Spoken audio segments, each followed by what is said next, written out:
அருமையான தேவனுடைய பிள்ளைகளே, இந்த நாள் உங்களுக்கு ஆசீர்வாதமாய் இருப்பதாக. ஒரு அருமையான வேத பகுதியை நான் வாசிக்கிறேன். என்னாகமம் 14ஆம் அதிகாரம் 8வது வசனத்திலே, கர்த்தர் நம்மேல் பிரியமாயிருந்தால் அந்த தேசத்திலே நம்மை கொண்டு போய் பாலும் தேனும் ஓடுகிற அந்த தேசத்தை நமக்கு கொடுப்பார். தேவன் நமக்கு வைத்திருக்கிற திட்டங்களை சுதந்தரிப்பதற்கு விசுவாசமுள்ள பார்வையை ஆண்டவர் எதிர்பார்க்கிறார். நம்ம பார்க்கும்போது அந்த இடத்துல, அந்த சூழ்நிலையில நாம் எதிர்பார்க்கிற காரியமா இருக்காது. ஆனால் அந்த இடத்தில் நாம் விசுவாசத்தோடு நிற்கும் போது ஆண்டவர் ஒரு பெரிய அற்புதத்தை செய்வார். இஸ்ரவேல் ஜனங்களுக்கு கானான் தேசத்தை கொடுக்கும்படிக்கு எகிப்திலிருந்து அவர்களை அழைத்து வருகிறார். அழைத்து வருகிற போது ஆண்டவர் சொல்கிறார், கானான் தேசத்தை வேவு பார்ப்பதற்கு கோத்திரத்தில் ஒவ்வொருவராக தெரிந்து கொண்டு அவர்கள் வேவு பார்க்க அனுப்புங்கள். மோசே அனுப்புவார். 40 நாட்கள் தேசத்தை சுற்றி பார்த்து அதில் இருக்கிற கனிகளை எல்லாம் கொண்டு வருவார்கள். ஒரு பெரிய திராட்சை கொலையை 2 பேர் தூக்கிட்டு வருவாங்க. அத்தி பழங்களையும் மாதுளம் பழங்களையும் கொண்டு வந்து தெய்வ சமூகத்திலே மோசேக்கு முன்பாக வைப்பார்கள். எல்லாருக்கும் ஆச்சரியமா இருக்கும். வந்தவர்கள் சொல்லுகிற வார்த்தையை பாருங்கள். என்னாகமம் 13ஆம் அதிகாரம் 27வது வசனத்திலே, எங்களை அனுப்பின தேசத்துக்கு நாங்கள் போய் வந்தோம், அது பாலும் தேனும் ஓடுகிற தேசம்தான், இது அதனுடைய கனி.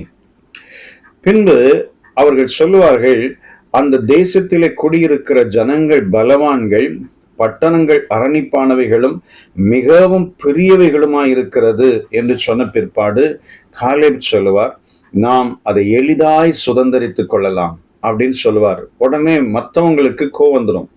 அதுல காலேபும் யோசுவாவும் தவிர மற்ற 10 பேர் சொல்லுவாங்க, அந்த ஜனங்களோட எதிர்க்க நம்மாலே கூடாது, அவர்கள் நம்மை பார்க்கிலும் பலவான்கள், நாங்கள் சுற்றி பார்த்து வந்த அந்த ஜனங்கள் தன் குடிகளை பட்சிக்கிற தேசம், அவர்கள் மிகவும் பெரிய ஆட்கள், அவர்களோடு கூட நாம் யுத்தம் பண்ண முடியாது அப்படின்னு சொல்லி ஒரு துர்ச்செய்தியை பரம்ப பண்ணுவார்கள். இதை கேட்ட ஜனங்கள் எல்லாரும் அப்படியே புலம்பி அழ ஆரம்பிப்பார்கள். ஆண்டவருக்கு பயங்கர கோபம் வந்துடும். அவர் என்னாகமம் 14ஆம் அதிகாரத்திலே 11வது வசனத்திலே சொல்லுவார், தங்களுக்குள்ளே நான் காட்டின சகல அடையாளங்களையும் அவர்கள் கண்டும் எதுவரைக்கும் என்னை விசுவாசியாதிருப்பார்கள். பாருங்கள், சில நேரத்துல ஆண்டவர் நமக்கு வைத்திருக்கிற திட்டங்களை சுதந்திரிக்கும் போது நம்ம கூட இருக்கிறவங்களோ அல்லது நம்முடைய மனநிலையோ அந்த இடத்தை பார்க்கும்போது இதெல்லாம் நடக்கவே நடக்காது, இந்த சூழ்நிலையெல்லாம் நமக்கு சாதகமா அமையாது, இந்த வியாதியெல்லாம் சுகமாகாது, இந்த பிரச்சனையிலிருந்து நான் வெளியே வர முடியாது அப்படிங்கிற ஒரு தோற்றம் உண்டாக ஆரம்பிக்கும். சிலரும் சொல்லுவாங்க, நல்ல விசுவாசிக்கிறவங்க கூட சில நேரத்துல தவறான காரியத்தை சொல்லிடுவாங்க. நம்முடைய மனம் ரொம்ப சோர்ந்து போயிடும். இந்த இடத்துலதான் காலேபுக்குள்ளும் யோசுவாவுக்குள்ளும் இருந்த அந்த விசுவாசமுள்ள பார்வை நமக்குள் எழும்ப வேண்டும். இங்க ஆண்டவரை காலேபை குறித்து அவர் பாராட்டுகிறதை நாம் பார்க்கிறோம். அருமையான சகோதரா சகோதரி, உங்களுக்கு முன்பாக நீங்கள் பார்க்கிற சூழ்நிலையிலே ஒருவேளை எதிர்மறையா இருக்கலாம்.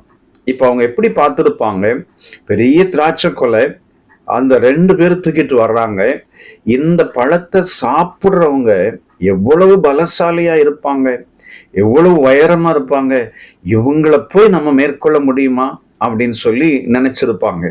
ஆனால் தங்களோடு தேவன் இருக்கிறதை உணராமல் போய்விட்டார்கள். அருமையான சகோதரா சகோதரி, உங்களோடு தேவன் இருக்கிறார். உங்களுக்கு விரோதமா எப்படிப்பட்ட சூழ்நிலையா இருந்தாலும் கர்த்தர் உங்களுக்கு உதவி செய்வார்.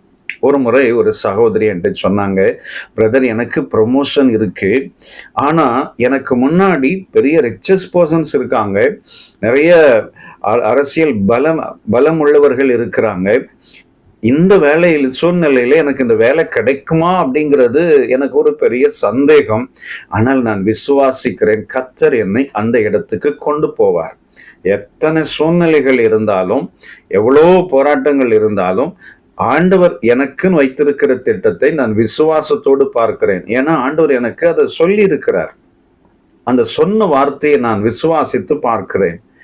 ஒரு குறிப்பிட்ட காலங்களுக்கு பின்பு அந்த சகோதரியை பார்க்கும்போது அவங்க சொன்னாங்க, நான் விசுவாசித்தபடியே கர்த்தர் என்னை உயர்த்தினார் பிரதர். இப்ப நான் ஒரு நல்ல போஸ்ட்ல இருக்கிறேன் அப்படின்னு சொன்னாங்க. இதுதான் விசுவாசமுள்ள தேவனுடைய பிள்ளைகளின் பார்வை. இன்னைக்கு உங்களுக்கு முன்பாக ஆண்டவர் ஒரு பெரிய அற்புதத்தை செய்ய விரும்புகிறார். ஆனா முன்பாக எதுவுமே சாதகமான சூழ்நிலை இல்லாமல் இருக்கலாம். ஒரு பயமுறுத்துகிற சூழ்நிலை வரலாம். கலங்காதிருங்கள்.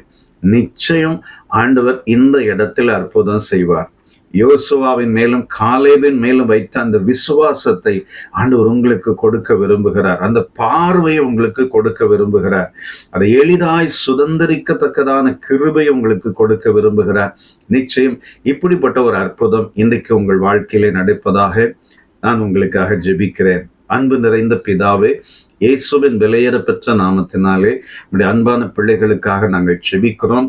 ஆண்டவரே, சுதந்திரிக்க போகிற அந்த காரியத்தை விசுவாசமுள்ள பார்வையோடு, விசுவாச கண்களோடு கூட நாங்கள் பார்த்து அதை சுதந்திரிக்க உதவி செய்யுங்க. அதை நாங்கள் அறிக்கை செய்ய காலேப் யோசுவாவை போல நாங்கள் அதை எளிதாய் சுதந்திரித்துக் கொள்வோம் என்ற அந்த விசுவாசம் எங்களுக்குள் எழும்ப நம்முடைய பிள்ளைகள் வாழ்க்கையில் ஒரு பெரிய அற்புதம் நடக்க நீங்க உதவி செய்யுங்க. இயேசு இரட்சகர் நாமத்தில் வேண்டுகிறோம் பிதாவே. ஆமென், ஆமென். God bless you. Amen.